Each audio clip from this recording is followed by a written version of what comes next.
Hello everyone. तो कैसे हैं भाई सभी लोग। आशा करता हूँ आप बहुत ही अच्छे होंगे, स्वस्थ होंगे और सुरक्षित होंगे। मेरा नाम Amit Kumar. I again welcome you MET physics 2.0 YouTube channel. तो चलिए शुरुआत करते हैं। आज इस लेक्चर में हम क्या बताने वाले हैं। जैसा कि प्यारे दोस्तों आपको पता है, हमारा जो ये सीरीज चल रहा है that is quantum mechanics, quantum physics, और उसमें हम डिस्कस कर रहे थे historical development of quantum mechanics या क्वांटम फिजिक्स। और हम डिबेट चल रही थी पार्टिकल एंड वेव डिबेट। ठीक है, हम ये जानना चाह रहे थे कि लाइट की स्टडी जो है, लाइट जो है वास्तव में कैसे बिहेव करती है। ठीक है, इलेक्ट्रिक, बाद में एट द एंड ऑफ हमें पता चला, मैक्सवेल के माध्यम से हमें पता चला कि लाइट मतलब इलेक्ट्रोमैग्नेटिक वेव्स। फिर हम जनरल एस्पेक्ट में बातें करने लग गए कि इलेक्ट्रोमैग्नेटिक वेव्स जो है वो कैसे बिहेव करती है। हमने कुछ एक्सपेरिमेंट्स देखे थे जिसमें पार्टिकल नेचर शो होती है लाइट की। कुछ जो एक्सपेरिमेंट्स हमने वो देखे थे जिसमें जो है वेव नेचर को शो होता है, वेव पार्टिकल। कुछ एक्सपेरिमेंट्स जो हमने डिस्कस किए, जैसे कि अपने पास यंग्स डबल स्लिट एक्सपेरिमेंट हमने बताया, उसमें वेव करेक्टर शो हो रहा था।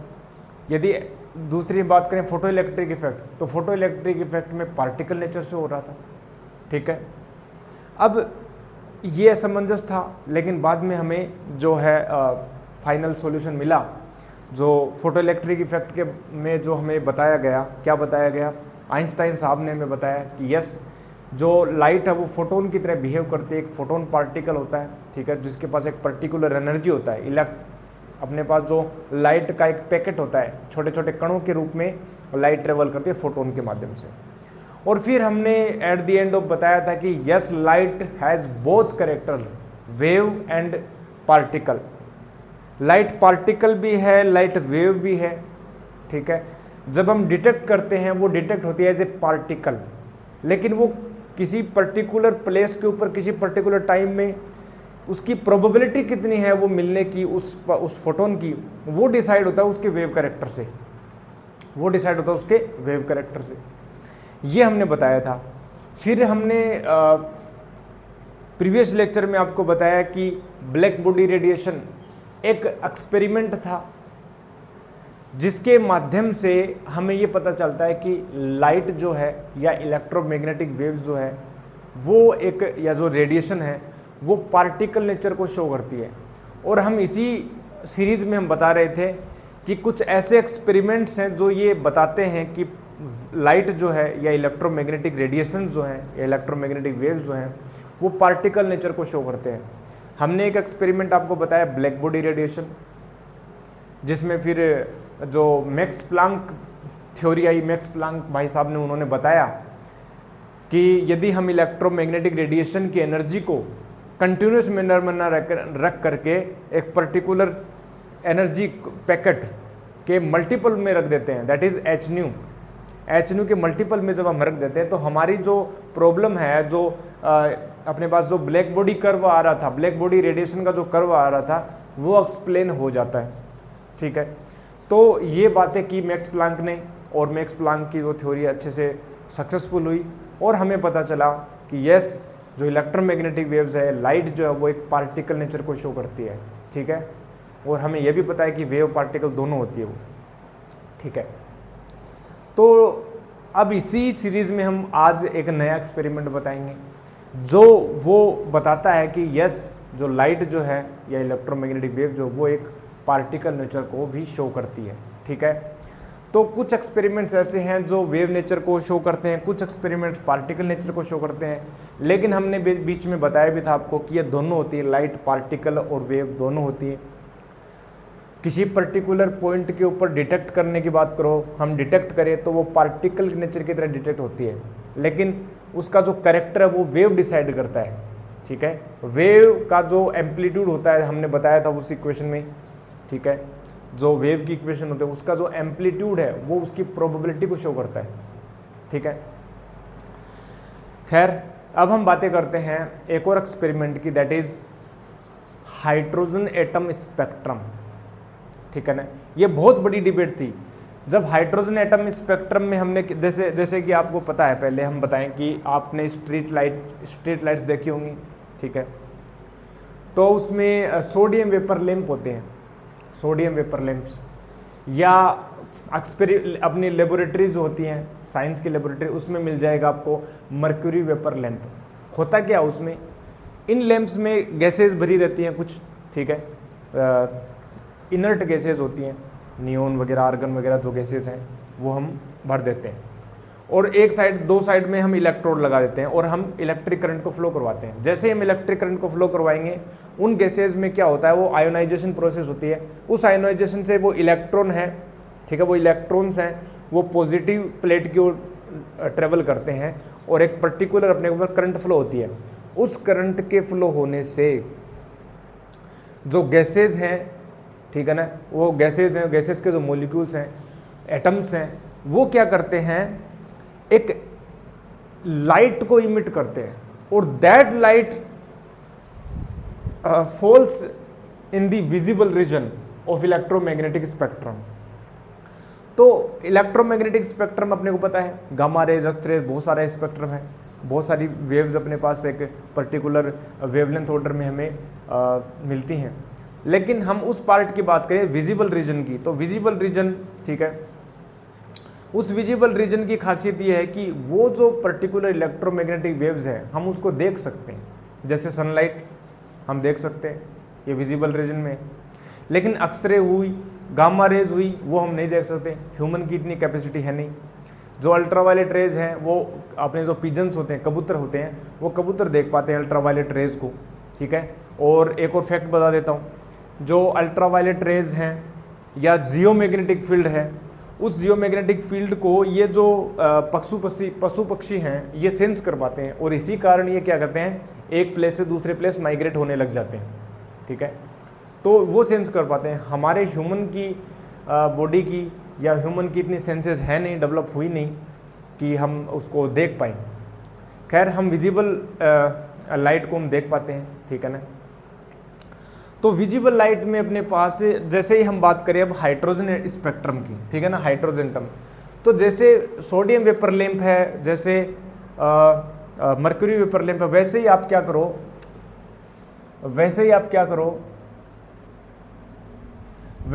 करो, एक डिस्चार्ज ट्यूब लो, ठीक है, डिस्चार्ज ट्यूब, उसमें हाइड्रोजन गैस को फिल कर दो, 2 इलेक्ट्रोड्स लगा दो, करंट फ्लो करवाओ, उससे हमें एक पर्टिकुलर, एक स्पेसिफिक वेवलेंथ की लाइट मिलती थी।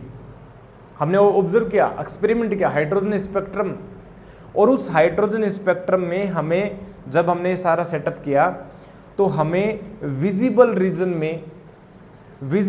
में कुछ पर्टिकुलर स्पेसिफिक वेवलेंथ की लाइट मिली, जो हम देख पाए थे, जो हम बताएंगे बामर लाइन जो आती है स्पेक्ट्रम में। अब वो कैसे मिली, जब हम क्लासिकल मेथड से जाएं, जो कहता है कि इलेक्ट्रोमैग्नेटिक वेव्स या जो लाइट है वो वेव होती है, तो हम उसको एक्सप्लेन करने में सक्षम नहीं थे। बाद में नील बोर साहब आए, नील बोर साहब 1913 में, उन्होंने बताया, क्या बताया, चलो देख लेते हैं। तो ये हाइड्रोजन एटम स्पेक्ट्रा जो है, उसको जो है एक्सप्लेन करने के लिए हमें लाइट की या इलेक्ट्रोमैग्नेटिक रेडिएशन की पार्टिकल नेचर को कंसीडर करना पड़ता है, और हम यही कर रहे हैं। हम वो एक्सपेरिमेंट्स पढ़ रहे हैं जिसमें लाइट को पार्टिकल नेचर ट्रीट किया जाता है, और वो प्रूफ्स हैं, ठीक है, जो बताते हैं कि लाइट जो है वो पार्टिकल नेचर है। वैसे ही एक प्रूफ है अपने पास हाइड्रोजन एटम स्पेक्ट्रा। इसमें क्या हुआ, हमने बताया आपको, हाइड्रोजन गैस को एक डिस्चार्ज ट्यूब में रखा, इलेक्ट्रोड्स के माध्यम से हमने करंट को फ्लो करवाया, और हमने देखा कुछ स्पेसिफिक वेवलेंथ्स की हमें एक लाइट मिलती है, कुछ लाइट्स मिलती हैं पर्टिकुलर वेवलेंथ्स की। कंटिन्यूस वेवलेंथ नहीं मिली, कुछ खास वेवलेंथ मिली।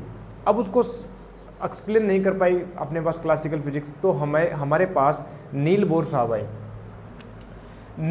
साहब आए, बोहर थ्योरी लेकर के, ठीक है ना, बोहर थ्योरी लेकर के नील भाई साहब आए। उन्होंने क्या किया, उन्होंने ये बताया, अपने कुछ पोस्टुलेट्स दिए जो बहुत ज़्यादा फेमस हैं, आज भी फेमस है, आगे भी रहेंगे, ठीक है ना। उन्होंने ये बताया, हालांकि इनकी थ्योरी आगे फेल हो गई थी, लेकिन at this time, at the visible region में जो वेवलेंथ मिली, उनको समझाने में सक्षम थी। तो नील बोहर साहब ने बोला कि देखो हो क्या रहा है, हो ये रहा कि हमें पता है कि जो एटम होता है, ठीक है, हाइड्रोजन एटम की बात करें, ठीक है ना, हाइड्रोजन एटम की बात करें तो हमें पता है हाइड्रोजन एटम में एक तो अपने पास जो न्यूक्लियस होता है, न्यूक्लियस में एक प्रोटॉन होता है, ठीक है ना। यदि हम इसका कॉन्फ़िगरेशन देखें तो ये होता है हाइड्रोजन एटम जो है अपने पास, इसको हम ऐसे लिखते हैं 1H1, ठीक है ना, 1H1। तो हमें पता है कि यस यहाँ पर एक प्रोटॉन हो गया और यहाँ पर एक इलेक्ट्रॉन इसके चारों रिवॉल्व करता रहता है। उन्होंने बोला कि इलेक्ट्रॉन चारों रिवॉल्व करता है और इसके चारों कुछ स्टेबल ऑर्बिट्स होती हैं। क्या होती हैं? स्पेशल जो पर्टिकुलर ऑर्बिट्स होते हैं। उन्होंने 3 पोस्टुलेट्स दिए, 3 पोस्टुलेट्स दिए। जैसा कि आपको पता है रदरफोर्ड का जो लॉ था कि इलेक्ट्रॉन रिवॉल्व करता है और चारों ओर चक्कर लगाता है, लेकिन बाद में रदरफोर्ड की थ्योरी के ऊपर ऑब्जेक्शन लगाया गया कि कैसे, अगर इलेक्ट्रॉन जो है चार्ज पार्टिकल है, अगर वो रोटेट करता है, अगर वो सर्कुलर मोशन कर रहा है तो एक्सीलरेशन है उसके पास, और accelerating charge particle electromagnetic radiation को इमिट करेगा, मतलब उसकी एनर्जी लॉस होगी और एक टाइम पर वो न्यूक्लियस के अंदर गिर जाना चाहिए बट नहीं गिरता। तो रदरफोर्ड ने बोला कि मुझे नहीं पता इसका आंसर। बाद में नील थ्योरी आई, नील बोर थ्योरी आई, नील बोर साइंटिस्ट, उन्होंने बोला कि वास्तव में हो क्या रहा है, इलेक्ट्रॉन ऐसे ही चक्कर नहीं लगा रहा, इलेक्ट्रॉन किसी पर्टिकुलर ऑर्बिट्स में चक्कर लगाता है। वो ऑर्बिट्स जो हैं उनको उन्होंने बोला स्टेबल ऑर्बिट्स। क्या बोला उन्होंने? स्टेबल ऑर्बिट्स में ही चक्कर लगाता है और ऐसे इलेक्ट्रॉन्स एनर्जी नहीं लूज करता। जब इलेक्ट्रॉन्स हायर ऑर्बिट से, ये n उन्होंने बोला प्रिंसिपल क्वांटम नंबर n बराबर 1, n बराबर 2, n बराबर 3, उन्होंने बोला कि हायर ऑर्बिट से जब लोअर ऑर्बिट में जब जंप करता है तो ही वो अपनी जो एनर्जी को इमिट करता है, अदरवाइज नहीं करता, स्टेबल ऑर्बिट से। और उन्होंने अपना कुछ थ्योरी दिया जो हम बताएंगे अभी। पहली बात तो उन्होंने कुलाम्स लॉ लगाया यहाँ पर, देखो ये चार्ज पार्टिकल, ये भी चार्ज पार्टिकल है, तो बोला दोनों में फोर्स लगेगा, बोलो लगेगा। इलेक्ट्रॉन चक्कर कर रहा है, बोलो चक्कर कर रहा है, बिल्कुल। जब इलेक्ट्रॉन चक्कर कर रहा है तो सर्कुलर मोशन जब भी कोई पार्टिकल करता है तो उसके पास सेंट्रीपिटल फोर्स होना चाहिए, और वो centripetal force is provided by the Coulomb's attraction force, यानी के Q1 Q2। चार्ज जो है दोनों का E है। और उन्होंने बोला कि ऑर्बिट्स तो बहुत है, मान लो किसी पर्टिकुलर ऑर्बिट में इलेक्ट्रॉन चक्कर मार रहा है तो उस ऑर्बिट की न्यूक्लियस से जो रेडियस है, तो ये जैसे मान ले ये फर्स्ट ऑर्बिट है, उन्होंने बोला R1 है, सेकंड को उन्होंने बोला R2 है, थर्ड को उन्होंने बोला R3 है। ऐसे ही जनरल यदि बात करें तो बोला उनकी जो रेडियस Rn² ले लो और उसको आप रख दो mvn²/Rn। क्या मैं इक्वल लिख सकता हूँ? सेंट्रीपिटल एक्सीलरेशन, ये जो वेलोसिटी है उस nth ऑर्बिट की वेलोसिटी है जो इलेक्ट्रॉन रोटेट कर रहा है। तो उन्होंने बोला चलो ठीक है, अच्छी बात है आपने बोला, यानी E² थोड़ा और सोल्व कर लेते हैं, यानी 4πε0, ठीक है, Rn²। और यहाँ पर उन्होंने बोला m इलेक्ट्रॉन है, ये तो ऑब्वियस बात है, Vn²/Rn, ठीक है। एक तो उन्होंने ये बताया, आगे सोल्व कर सकते हैं, Rn जो है इसकी वैल्यू हम रख सकते हैं, ठीक है। तो एक तो हम उसने उन्हें ये इक्वेशन दी। सेकंड इक्वेशन उन्होंने ये दी कि ये इलेक्ट्रॉन पहला तो ये हो गया कुलाम्स लॉ, ठीक है। दूसरी बात उन्होंने बोली कि ये इलेक्ट्रॉन उन स्टेबल ऑर्बिट्स में चक्कर लगाता है जिनके लिए इस इलेक्ट्रॉन पार्टिकल का linear momentum is equal to the integer multiple of h/2π। क्या है? उन्होंने बोला कि जो मान लो इलेक्ट्रॉन किसी पर्टिकुलर खास nth ऑर्बिट में चक्कर लगा रहा है तो उसके लिए इसका लीनियर मोमेंटम कितना होगा? mvr, यानी vn, उस nth ऑर्बिट के लिए उसकी वेलोसिटी mvn और rn, और ये हो जाएगा h/2π के इंटीजर मल्टीपल के इक्वल, यानी nh/2π, यानी nh/2π। ये उन्होंने बोला, पहला पोस्टुलेट ये दिया, सेकंड पोस्टुलेट ये दिया, NH कट भी लिख सकते हैं इसको h/2π को, ठीक है। तो ये दोनों उन्होंने इक्वेशन दी। इन दोनों इक्वेशन को जब आप सोल्व करोगे, रख दो, सोल्व कर लो चाहे, तो Rn की वैल्यू यहाँ से निकाल लो पहले तो, आर एन की वैल्यू जब आप निकालोगे तो ये कैंसिल आउट हो गया, आर एन जब इस तरफ जाएगा यानी ई स्क्वायर अपॉन ये हो जाएगा 4 पाई अपसाइलन नोट, ठीक है ना, और ये अपने पास हो जाएगा m e v n square, ठीक है ना। अब यहाँ से देखो, यहाँ से मैं क्या कर लेता हूँ, अगर मैं आर एन की वैल्यू पुट कर दूँ, यहाँ से ये हो गया, अगर मैं इसमें आर एन की वैल्यू निकालना चाहूँ तो वी एन की वैल्यू पुट कर देता हूँ, ठीक है ना, या तो ऐसे कर लो, ठीक है, और ये एंगुलर लीनियर मोमेंटम हो गया। तो यहाँ से देखो,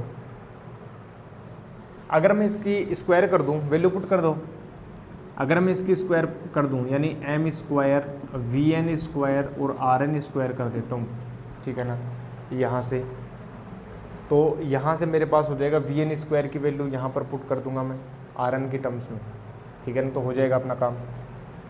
तो ये हो गया r n square is equal to n square h cut square, ठीक है ना। अब यहाँ पर क्या करो, वी एन स्क्वायर की वैल्यू पुट कर दो। सो यहाँ से हम वी एन स्क्वायर की वैल्यू पुट करेंगे तो क्या होगा, m square v n square की वैल्यू पुट करेंगे तो ये हो जाएगा ई स्क्वायर अपॉन ये हो जाएगा 4 pi epsilon naught, 4 pi epsilon naught, ठीक है, m e into r n, और एक आर एन स्क्वायर यहाँ से चल रहा है अपना, और is equal to n square h cut square, ठीक है, एक आर एन से एक आर एन कैंसिल आउट हो गया, और आर एन जो आएगा अपने पास ये हो जाएगा n square h cut square upon, ठीक है, ये के रख सकते हैं यहाँ पर, देखो एक एम से एम कैंसिल आउट हो जाएगा, यहाँ से एक एम से एम कैंसिल आउट हो गया, बचा ओनली एम बचा, ठीक है।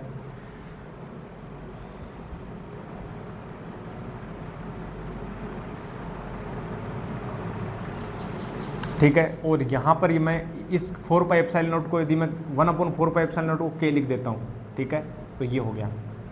तो मेरे पास बना n square h cut square upon m k E square, ये उसकी रेडियस आ गई।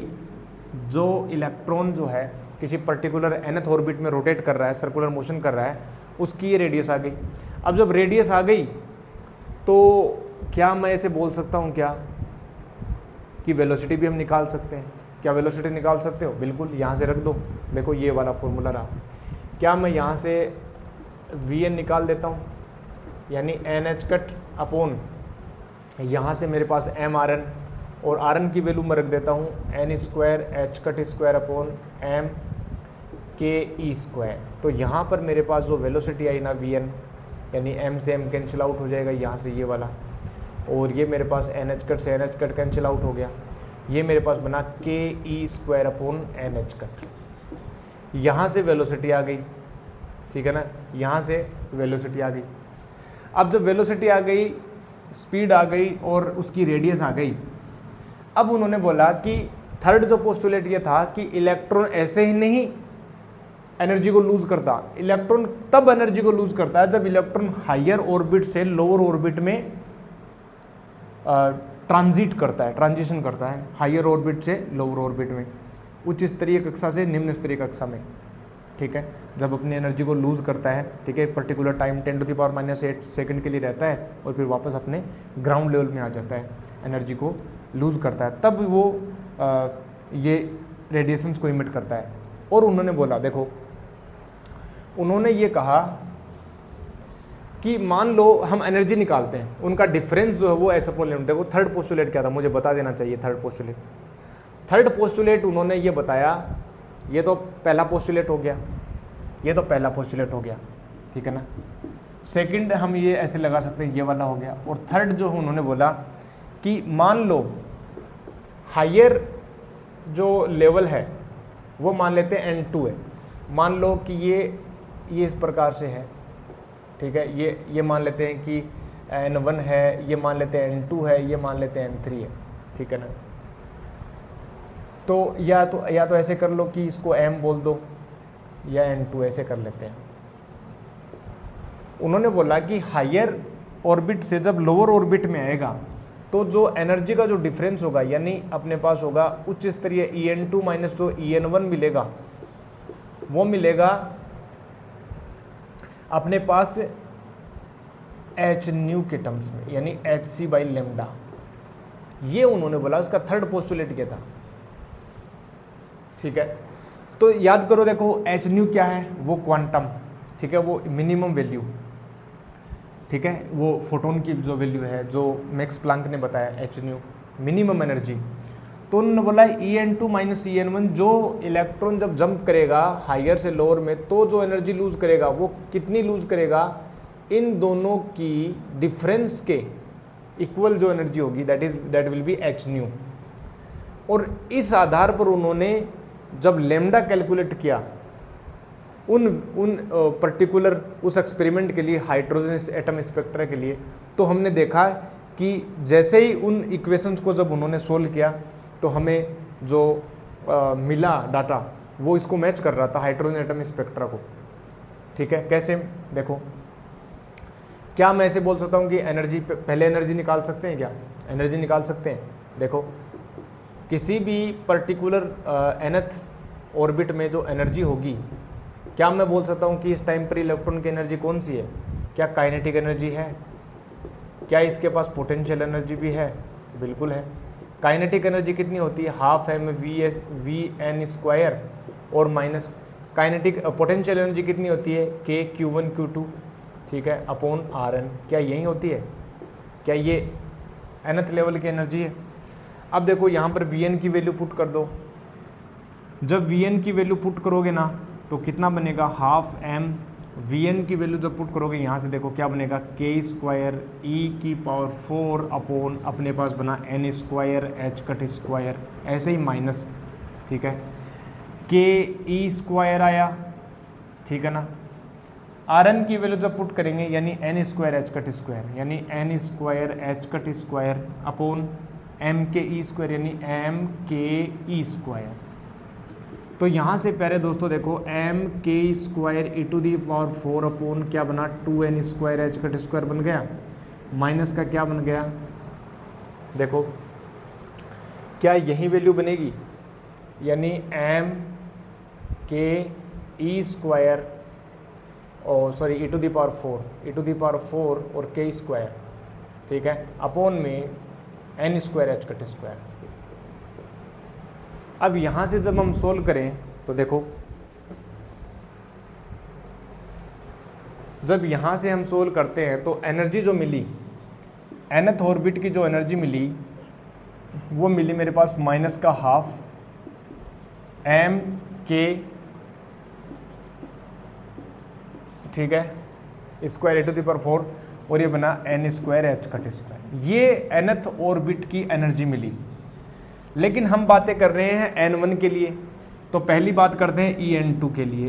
En2 की जो एनर्जी होगी वो कितना होगा? Minus m square e⁴ upon 2 h cut square, और ये हो जाएगा 1 अपॉन n1 स्क्वायर हो जाएगा, सिंपल। En1 कितना हो जाएगा? Minus m square e⁴ upon 2 h cut square 1 upon n1 square, sorry ये n2 है तो n2 स्क्वायर हो गया। अब देखो, उन्होंने जो थर्ड पोस्टुलेट दिया था दैट इज ये एनर्जी वाला, ठीक है, तो जब हम इसकी वैल्यू पुट करते हैं तो देखो क्या होगा? En2 माइनस En1 कैलकुलेट करो। En2 माइनस En1 जब कैलकुलेट करोगे तो देखो कितना हो जाएगा? ये हो जाएगा अपने पास m square e⁴ upon 2h cut square, ठीक है ना। En2 माइनस En1 होगा तो यहाँ पर बनेगा 1 upon n1 square minus 1 upon n2 square. ये हमारे पास बनी एनर्जी En2 माइनस En1, और इस ये जो इक्वल होगी hc अपॉन लेमडा के, hc अपॉन लेमडा के लिए, ठीक है ना, ये वाला। तो देखो, यहाँ से 1 अपॉन लेमडा निकालें तो यहाँ से 1 अपॉन लेमडा निकालने ये हो जाएगा m स्क्वायर e⁴ अपॉन ये होगा 2h कट स्क्वायर, और ये हो जाएगा hc, और यहाँ बनेगा 1 upon n1 square minus 1 upon n2 square. ये हमारे पास वो वेवलेंथ आती है। जैसे ही हमने कैलकुलेट किया, सबसे पहले हमें जो लाइन मिली थी हाइड्रोजन एटम के लिए, तो जैसे हम पुट करें n1 की वैल्यू हमने पुट किया 2, और जैसे ये अपने पास होते हैं एनर्जी लेवल्स, n = 1 हो गया, फिर अपने पास हो गया n = 2 हो गया, फिर n = 3 हो गया, फिर n इक्वल टू 4 हो गया, ठीक है, डिक्रीजिंग ऑर्डर में होता जाता है, सेपरेशन घटता जाता है। तो जैसे ही ये वाली हमने ट्रांजिशन किया, ये वाला ट्रांजिशन को हमने कैच किया है इस इक्वेशन से, तो हमने देखा रिजल्ट जो है वो एग्जैक्ट इक्वल आ रहा है, यानी n इक्वल टू 2 है और n2 जो है वो हो सकता है 3 हो सकता है, 4 हो सकता है, 5 हो सकता है, that is called बामर line, that is called बामर line. अब इस लाइन को जब हमने ऑब्जर्व किया इस इक्वेशन से, तो हमें जो डाटा मिला वो एग्जैक्ट डाटा मिला, मतलब जो डाटा था वो मैच्ड था, ठीक है, मैच्ड हो गया। मतलब हमने देखा कि यस, ये जो थ्योरी है, ये जो बोहर्स की थ्योरी है, it can explain on the basis of the particle nature. कैसे पार्टिकल नेचर? देखो यहाँ पर क्या है, ये पार्टिकल नेचर नहीं है तो और क्या है, ये पार्टिकल नेचर नहीं तो और क्या है, ठीक है। एच न्यू की टर्म्स में एनर्जी आ रही है, कंटिन्यूस एनर्जी नहीं है, एच न्यू की मल्टीपल्स में आ रही है, ये वाली 1/λ जो है, हमें जो वो लेमडा मिलेगी पर्टिकुलर जब इलेक्ट्रॉन हायर से लोअर में आएगा, मतलब जो एनर्जी मिलेगी वो फिक्स एनर्जी मिलेगी, इन दोनों जो एनर्जी लेवल्स है इनके डिफरेंस में मिलेगी। फिर जो नेक्स्ट एनर्जी मिलेगी वो हमें मिलेगी इन दोनों जो ऑर्बिट्स है उनकी एनर्जी के डिफरेंस में। एक कंटिन्यूस न मिलकर हमें एक पर्टिकुलर पैकेट के रूप में एनर्जी मिल रही है। और यही तो कहता है पार्टिकल नेचर लाइट का, कि लाइट जो है, इलेक्ट्रोमैग्नेटिक रेडिएशन जो है, उसके पास जो एनर्जी होती है वो कंटिन्यूस मैनर नहीं होती, डिस्क्रीट वैल्यूज होते हैं, कुछ पर्टिकुलर डिस्क्रीट वैल्यूज, ठीक है ना। और इस इक्वेशन से जब हमने सोल्व किया,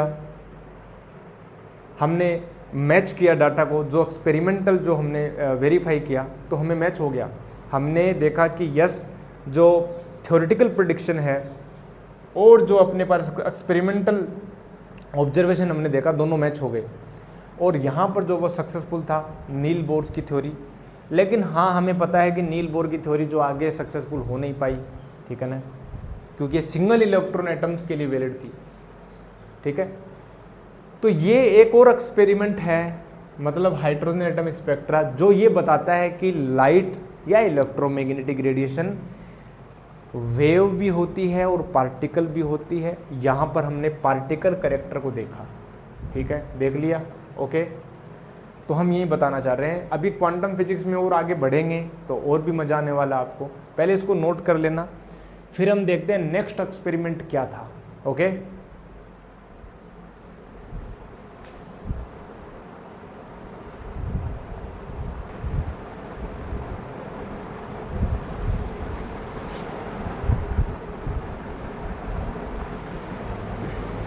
अब एक और एक्सपेरिमेंट आता है, दूसरा जो एक्सपेरिमेंट है, जो ये बताता है कि लाइट जो है या इलेक्ट्रोमैग्नेटिक रेडिएशन जो है वो पार्टिकल नेचर होती है। वो जो एक्सपेरिमेंट है that is called Compton effect. कौन सा? Compton effect. क्या है ये? चलो डिस्कस करते हैं। कॉम्पटन इफेक्ट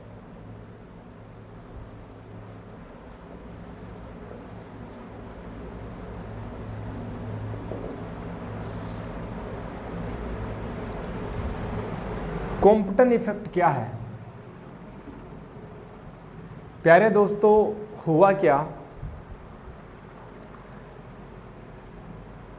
जब एक्सरेज को, ठीक है, एक्सरे गामा रेज होती है, जब एक्सरेज को किसी पर्टिकुलर मटेरियल्स, जैसे ग्रेफाइट हुआ, एक्सपेरिमेंटल हम बता देते हैं, ऑब्जर्वेशन पहले क्या हुआ, जब एक्सरे को ग्रेफाइट मटेरियल्स के ऊपर जब हमने गिराया तो हमने ये देखा कि उन जो हमें जो डिटेक्टेड जो एक्सरेज थी आफ्टर स्कैटरिंग, हमने देखा कि वहाँ पर कुछ चेंजमेंट था वेवलेंथ में। जो इंसिडेंट एक्सरे थी उसकी वेवलेंथ और जो हमें आफ्टर स्कैटर्ड जो एक्सरे थी उसकी जो वेवलेंथ थी, उनमें डिफरेंस था। जो स्कैटर्ड जो एक्सरेज थी उनकी वेवलेंथ बढ़ गई थी, क्या हो गई थी? इंक्रीज हो गई थी, मतलब उनकी एनर्जी डिक्रीज हो गई एक्सरेज की। तो जब इसको देखा गया, बोला कैसे, क्या हुआ? ऑब्जर्वेशन क्या था?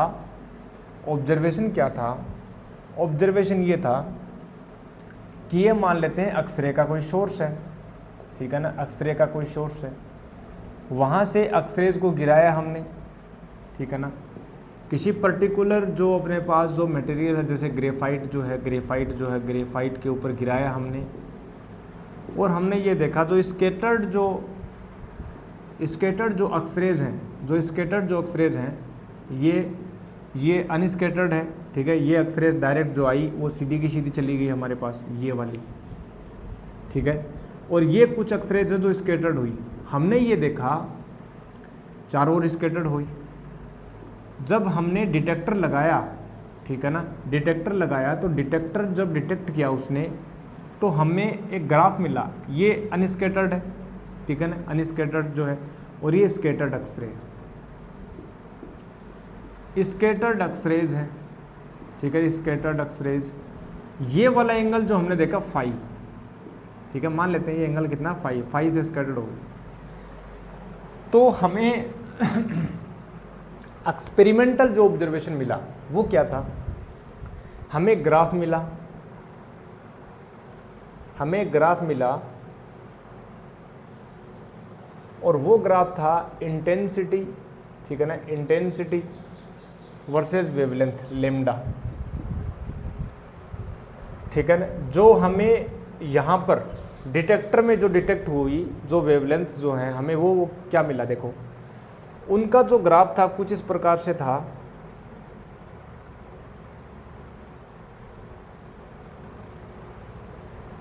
ये वाला कुछ ग्राफ मिला हमें, ठीक है, मतलब ये वाली जो हमें इंटेंसिटी मिली, इंटेंसिटी है ये intensity of those x-rays which have same wavelength, ठीक है, विच हैव सेम वेवलेंथ, मतलब अनस्केटर्ड एक्सरेज ही।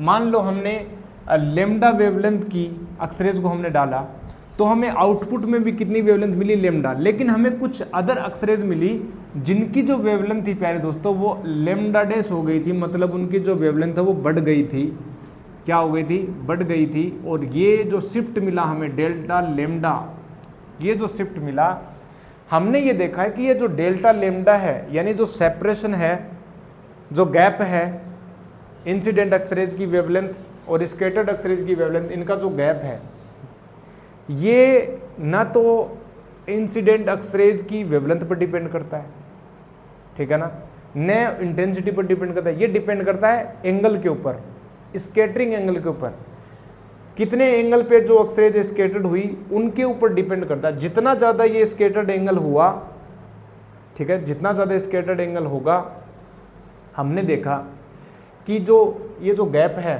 ये जो सेपरेशन है लेमडा और लेमडा डैश के पीछे, वो भी बढ़ता जाता है, और जितना ज़्यादा कम है ये जो स्कैटर्ड एंगल जितना कम होगा, हमने देखा ये जो गैप है वो भी कम हो गया, मतलब लेमडा और लेमडा डैश में डिफरेंस कम मिला। तो ये ऑब्जर्वेशन था, ठीक है, हमने ये देखा कि ये जो वेवलेंथ जो है एक्सरेज की वो बढ़ क्यों गई या एनर्जी घट क्यों गई। तो जब क्लासिकल अप्रोच से हम देखते हैं, क्लासिकल मैकेनिक्स से हम देखते हैं, तो क्लासिकल फिजिक्स ये बोलती है कि हुआ हो क्या रहा है, इलेक्ट्रोमैग्नेटिक वेव्स आ रही हैं, एक्सरेज क्या है, एक इलेक्ट्रोमैग्नेटिक वेव्स, जब इलेक्ट्रोमैग्नेटिक वेव चलेंगी उस मटेरियल से टकराएंगी, ग्रेफाइट, उस ग्रेफाइट में एटम्स हैं, जी बिल्कुल हैं एटम्स, एटम्स में इलेक्ट्रॉन ना बोले बिल्कुल इलेक्ट्रॉन्स हैं। देखो क्या हो रहा है, इलेक्ट्रॉन्स जो है उस इलेक्ट्रोमैग्नेटिक वेव से इंटरेक्ट करेंगे। इलेक्ट्रोमैग्नेटिक वेव्स होती क्या है, electric field and magnetic field oscillating in perpendicular direction.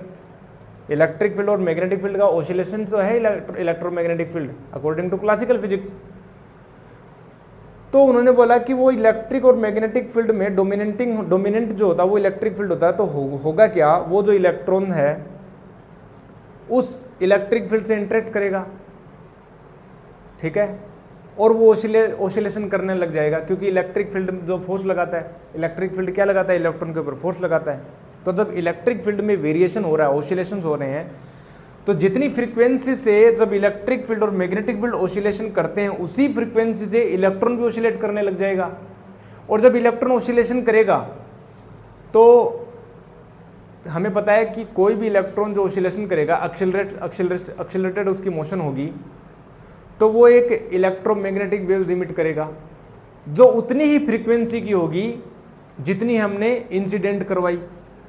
लेकिन हमने तो ये देखा कि स्कैटर्ड जो एक्सरेज है, इलेक्ट्रोमैग्नेटिक रेज है, उनकी फ्रीक्वेंसी सेम नहीं थी, उनकी फ्रीक्वेंसी सेम नहीं थी, फ्रीक्वेंसी कम हो गई। अब ये एक्सप्लेन नहीं कर पाई क्लासिकल फिजिक्स। बाद में इसको एक्सप्लेन करने के लिए आए कॉम्पटन भाई साहब, कॉम्पटन फिजिसिस्ट। उन्होंने बोला कि देखो, नील बोर भाई साहब ने बोला कि इलेक्ट्रोमैग्नेटिक वेव फोटोन होती हैं, पार्टिकल्स होती हैं। आइंस्टाइन भाई साहब ने बोला पार्टिकल होती हैं। तो क्यों ना हम इनको पार्टिकल नेचर शो करें।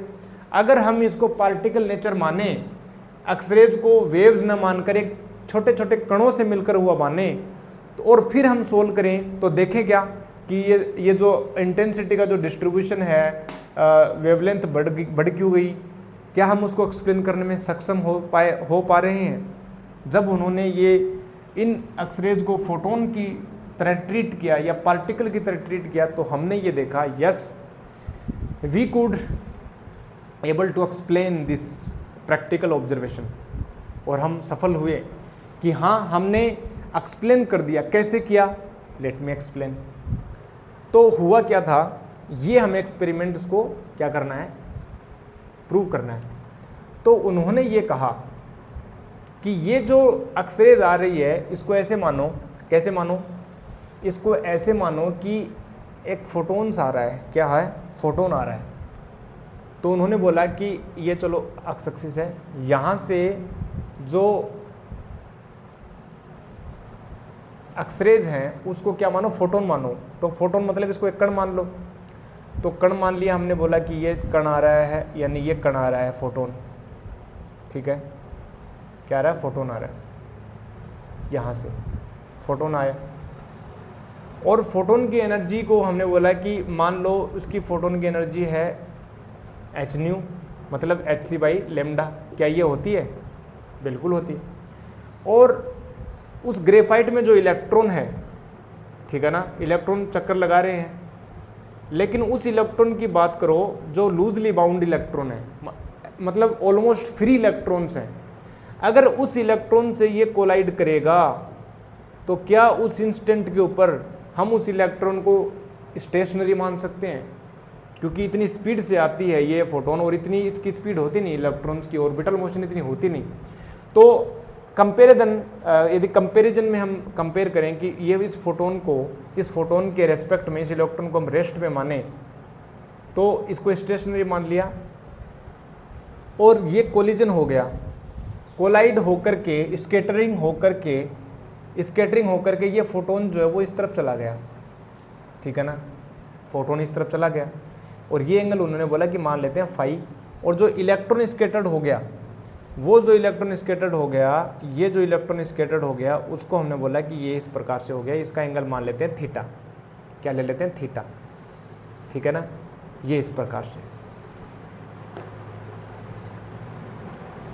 ये फाई। तो ये अप्रोच उन्होंने लगाई कॉम्पटन ने, और उन्होंने बोलोगे देखो कि उन्होंने ये देखा कि जब हम इस प्रकार की अप्रोच लगाते हैं, फोटोन मानते हैं इलेक्ट्रोमैग्नेटिक वेव्स को, जो इलेक्ट्रोमैग्नेटिक जो एक्सरेज हैं उनको यदि फोटोन की तरह ट्रीट करें, फोटोन की तरह माने, ये जो इलेक्ट्रोमैग्नेटिक वेव्स हैं इनको फोटोन कण की तरह माने, और जब हम इस इक्वेशंस को सोल्व करें, उनकी एनर्जी को कंजर्वेशन करें और मोमेंटम को कंजर्वेशन करें, तो हमें जो इनकी जो वेवलेंथ मिलेगी, देखो हम करवा देते हैं थोड़ा सा। मान लो कि कोलिजन के बाद में इसकी जो वेवलेंथ है वो क्या हो जाती है, लेमडा डैश हो जाती है। तो इसकी जो एनर्जी हो गई, यानी ई डैश बोल देते हैं, बोला हमने एच न्यू डैश बोला, और इसको बोल दिया एच सी अपॉन लेमडा डैश। ठीक है, इसकी जो एनर्जी है मान लेते हैं, इलेक्ट्रॉन की जो एनर्जी है वो ई है। इसका इनिशियल जो मोमेंटम है, कोलिजन से पहले जो मोमेंटम है, उन्होंने बोला कि मान लो पी है, और यानी ई बाई सी। क्या होता है, ई बाई सी यानी एच न्यू यानी एच अपॉन लेमडा। क्या ये पता चला मैंने कैसे लिखा? आइंस्टाइन की रिलेटिविटी जो थ्योरी है, आइंस्टाइन की जो रिलेटिविटी थ्योरी है, वो क्या कहती है, किसी भी रिलेटिविस्टिक पार्टिकल की जो एनर्जी होती है, किसी भी रिलेटिविस्टिक पार्टिकल की जो एनर्जी होती है वो होती है अंडर रूट में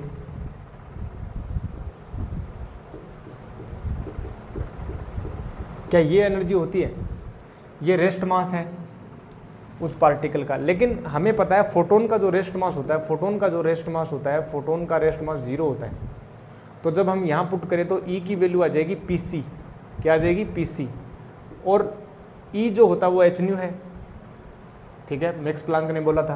तो P जो है E/c h/λ, ठीक है, hc/λ। इस प्रकार से हमें इसका मोमेंटम मिला। कोलिजन के बाद में हमने बोला इसका जो मोमेंटम है मान लो चेंज हो गया, h/λ डैश हो गया। तो यहाँ पर हमने बोला P डैश जो हो गया वो हो गया h/λ डैश। अब उन्होंने दो इक्वेशन को सोल्व किया, ठीक है ना, दो इक्वेशंस को उन्होंने सोल्व किया। एक तो उन्होंने लिया एनर्जी कंजर्वेशन और एक उन्होंने लिया मोमेंटम कंजर्वेशन। दोनों को जब सोल्व किया तो हमने एक रिजल्ट मिला, देखो क्या मिला, रिजल्ट ये मिला। पहला, यदि हम एनर्जी कंजर्व करें यानी एनर्जी कंजर्वेशन करें, यानी प्यारे दोस्तों this is the energy conservation. Energy conservation करें तो देखो इनिशियल एनर्जी कितनी है, यानी ये अपने पास होगी उस सरफेस की यानी फोटोन की, प्लस उस इलेक्ट्रॉन की energy, rest mass energy, electron की रेस्ट मास एनर्जी है, ठीक है ना। हालांकि काइनेटिक एनर्जी नहीं इलेक्ट्रॉन की, लेकिन रेस्ट मास एनर्जी कंसीडर करें तो ये हो जाएगी m0c², ठीक है ना। ये जो रेस्ट मास है हम उसका ले रहे हैं इलेक्ट्रॉन का, ठीक है।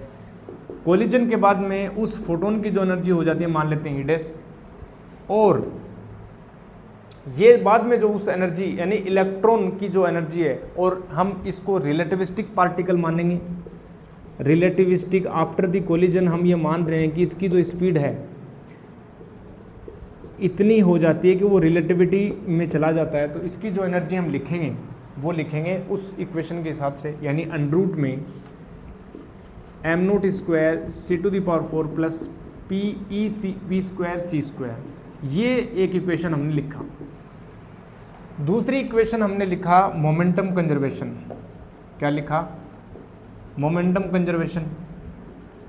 मोमेंटम कंजर्वेशन हमने लिखा तो मोमेंटम क्या होती है, एक वेक्टर क्वांटिटी होती है, यानी इनिशियल मोमेंटम यानी फोटोन का, ठीक है ना, प्लस अपने पास ये वाला इलेक्ट्रॉन का मोमेंटम तो अपने पास होगा नहीं, ठीक है ना, ओके। तो बाद का जो मोमेंटम है मतलब P' हो गया प्लस और उस इलेक्ट्रॉन का मोमेंटम। जब हम इस इक्वेशन को सोल्व करें, और जैसा कि अपने को पता है ये वेक्टर क्वांटिटी, तो एक्स एक्सिस में जो मोमेंटम कंजर्वेशन करेंगे और वाई एक्सिस में मोमेंटम कंजर्वेशन करेंगे, दोनों को हम सोल्व कर सकते हैं। इनिशियल मोमेंटम यदि बात करें, एक्स एक्सिस की बात करें, ठीक है ना, एक्स एक्सिस में यदि मोमेंटम कंजर्वेशन करें तो एक्स एक्सिस में जो मोमेंटम कंजर्वेशन करें तो देखो क्या होगा, क्या मैं इसे बोल सकता हूँ, क्या h/λ इज इक्वल टू, यहाँ पर हो जाएगा h/λ' cos φ प्लस, और यहाँ पर हो जाएगा अपने पास PE cos θ, ठीक है। एक तो ये है एक्स एक्सिस में, और यदि वाई एक्सिस की बात करें तो यहाँ पर 0 है और यहाँ पर होगा माइनस PE sin θ। इन इक्वेशंस को यदि हम सोल्व करें, इक्वेशन नंबर 1 और 2 को, थोड़ा लेंदी प्रोसेस है। जब हम इन इक्वेशन 1 और 2 को सोल्व करते हैं तो हमें जो वेवलेंथ यानी लैम्डा डैश और लैम्डा में एक रिलेशन मिलता है, और वो रिलेशन क्या मिला, वो रिलेशन हमें इस प्रकार से मिलता है, ठीक है। पहले इसको नोट करेंगे और फिर हम उसको रिलेशन को लिखेंगे।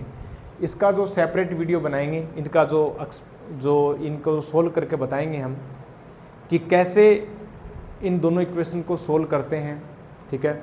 पूरी डेरिवेशन है, उसको हम कोई सेपरेट वीडियो में डाल देंगे, ठीक है। तो जो इक्वेशन मिली हमें वो देखो क्या है, इसको नोट कर लेना, ठीक है। तो एनर्जी कंजर्वेशन इक्वेशंस को और मोमेंटम कंजर्वेशन इक्वेशन को जब हम यूज़ करते हैं तो हमें जो फाइनली कंक्लूजन के तौर पर हमें जो इक्वेशन मिलती है दैट इज़ हमें मिली lambda dash minus lambda is equal to हमें मिला H upon M naught C into 1 minus cos five. ये हमें एक इक्वेशन मिली, ठीक है ना। तो ये इक्वेशन क्या बोल रही है, यहां से ये इक्वेशन बता रही है कि ये जो लेमडा डैश है, मतलब जो आफ्टर स्कैटर्ड जो वेव है, वेवलेंथ है, अक्सरे जो स्कैटर्ड हुई उनकी जो वेवलेंथ है वो डिपेंड करती है, या डेल्टा लेमडा में बोलूँ, शिफ्ट डेल्टा लेमडा हो गया ना भाई, डेल्टा लेमडा, या मैं इसको डेल्टा लेमडा भी बोल सकता हूँ। डेल्टा लेमडा जो है वो क्या हो गया, h upon M naught C into 1 minus cos five. क्या ये जो डेल्टा लेमडा है क्या फाइव पर डिपेंड कर रहा है ओनली? और हमने भी यही देखा, जब जब फाइव को हम बढ़ा दें, जब हम फाइव को बढ़ाते हैं तो ये जो डेल्टा लेमडा है वो भी बढ़ जाता है, और वो इक्वेशन प्रूव कर रही है, देख लो, चाहे देख लो। जैसे जैसे आप फाइव को बढ़ाओगे क्या डेल्टा लेमडा बढ़ेगा, बढ़ेगा। और जैसे जैसे डेल्टा लेमडा को क्या, सॉरी फाइव को क्या करो, घटाओगे तो डेल्टा लेमडा भी घटेगा। फाइव को इतना घटा दो, जीरो ही कर दो, फाइव को जीरो ही कर दो। फाइव को जब जीरो करोगे तो cos zero 1, 1 minus 1 zero, delta lambda zero, zero. तो क्या मैं ऐसे बोल सकता हूं कि यस फाइव, हाँ, at five is equal to 0 degree, क्या मैं ऐसे बोल सकता हूं कि डेल्टा लेमडा जीरो हो गया?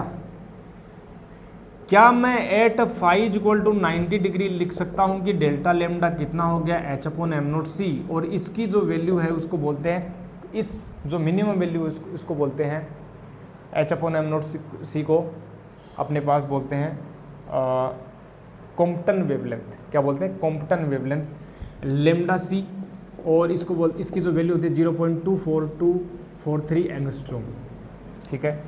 और यदि हम इसकी वैल्यू रखें एट फाइव इक्वल टू पाई रखें तो डेल्टा लेमडा जो है वो आ जाएगा 2h upon M naught c, और इसकी जो वैल्यू हो जाएगी यानी 2 लेमडा सी, और ये बनेगा अपने पास 0.486 एंगस्ट्रॉम। मैक्सिमम जो चेंजमेंट है वो इतना कब आएगा? मैक्सिमम चेंज जब आएगा जब फाई जो है स्कैटरिंग जो एंगल है वो क्या हो जाए, पाई हो जाए। मतलब अगर अक्सरे जिस तरफ आ रही है टकरा करके वापस उसी डायरेक्शन में चली गई, तो हम बोलेंगे कि मैक्सिमम सेपरेशन आएगा, जो डेल्टा लेमडा है उसमें चेंज ज़्यादा से ज़्यादा आएगा, ठीक है, एनर्जी लॉस ज़्यादा से ज़्यादा होगा। और जब हमने ये एक्सपेरिमेंटल ऑब्जर्वेशन के साथ हमने मैच किया तो हमने देखा ये करेक्ट है, ये मैच हो रहा है, ठीक है ना, ये क्या हो रहा है, मैच हो रहा है। तो इसलिए हम इसको एक्सप्लेन कर पाए। कैसे? क्लासिकल मैकेनिक्स की बात करें तो वो तो एक्सप्लेन करने में सक्षम नहीं थी, लेकिन क्वांटम फिजिक्स के तौर पर हम देखें, पार्टिकल नेचर के तौर पर हम देखें उस एक्सरेज को, जब पार्टिकल नेचर हमने देखा तो हम इसको समझाने में सक्सेसफुल थे। लेकिन आपको एक अचरज हो रहा होगा कि सर स्कैटरिंग के बाद में जो हमें डिटेक्ट हुई, जो एक्सरेज जो डिटेक्ट हुई उसमें तो ये डिटेक्ट होनी चाहिए केवल लेमडा डैश, ये लेमडा कैसे हुआ? यस, कई बार क्या होता है कि जो एक्सरेज जो हम डालते हैं उनमें से कुछ एक्सरेज उन इलेक्ट्रॉनों के साथ कोलिजन करने में सक्षम हो नहीं पाती, ठीक है। आप पढ़ोगे रेले स्कैटरिंग नाम से एक टॉपिक आता है, उसमें क्या होता है कि कुछ इलेक्ट्रॉन्स जो वो बाउंड के बाउंड रह जाते हैं, ठीक है ना।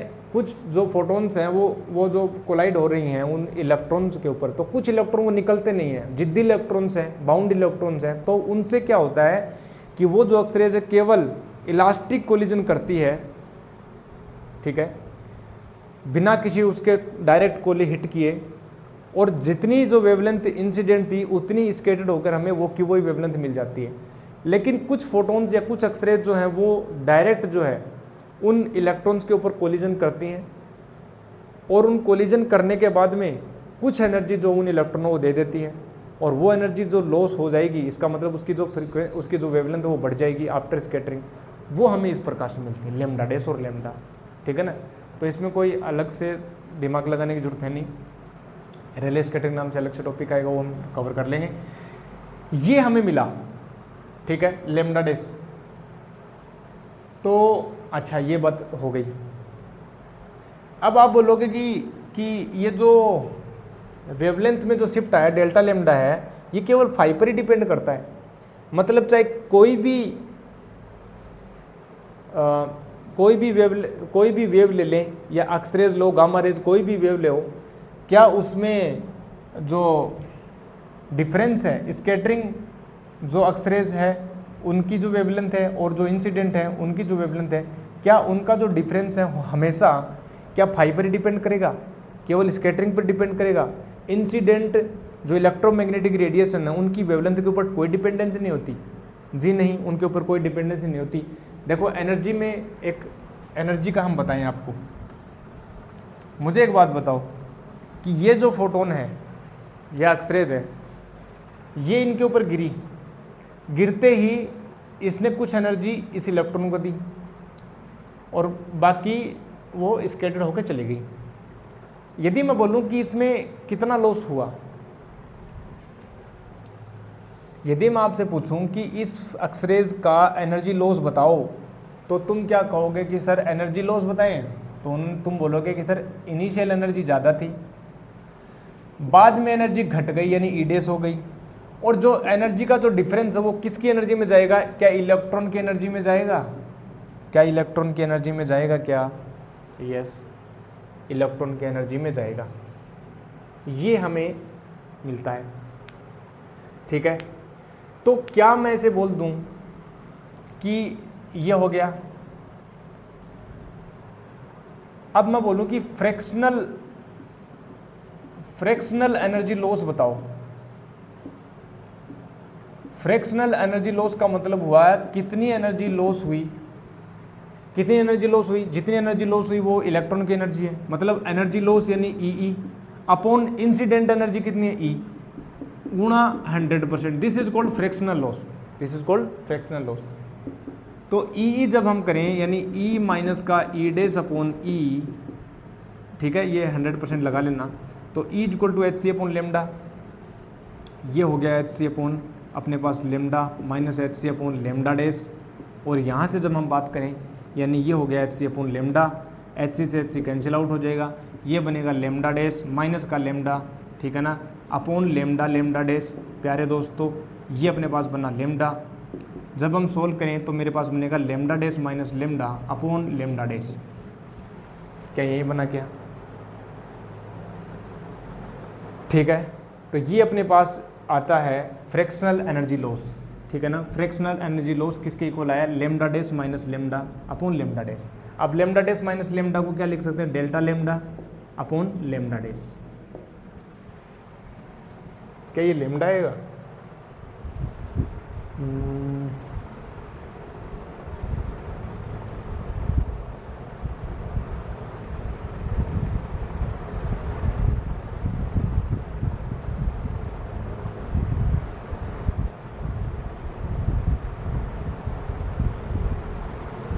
ठीक है,